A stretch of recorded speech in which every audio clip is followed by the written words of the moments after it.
92 এবং 115 গসাগু কত? এটা করতে গিয়ে কি নামতা গুনতে গুনতে বা বড় বড় ভাগ করতে করতে কি সময় চলে যাচ্ছে? জাস্ট আমরা আজকে শিখবো পৃথিবীর সমস্ত নিয়ম। বড় বড় সংখ্যা যেটা থাকবে এখানে ভাগ করার দরকার নেই।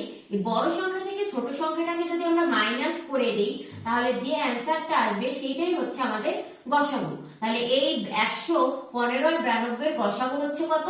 23।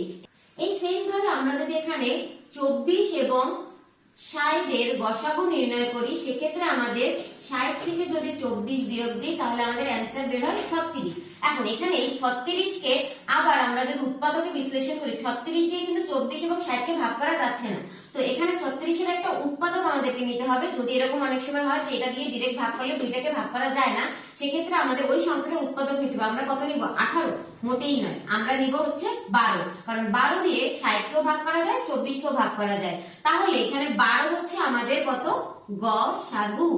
এরপরে আপনাদের জন্য আমার একটা কোশ্চেন, সেটা হচ্ছে 42 ও 70 এর গসাগু বের করতে হবে। 42 এবং 70 এর গসাগু কত এটা কমেন্ট সেকশনে জানিয়ে দিবেন। এরপরে আমরা নেক্সট যে 30 ডেজ এর ক্লাসের 3rd নাম্বার ক্লাস, সেই ক্লাসে আমরা জানবো গিয়ে লসাগু নির্ণয়ের সহজতম ট্রিক্স। আজকের মতো এখানেই বিদায় নিচ্ছি।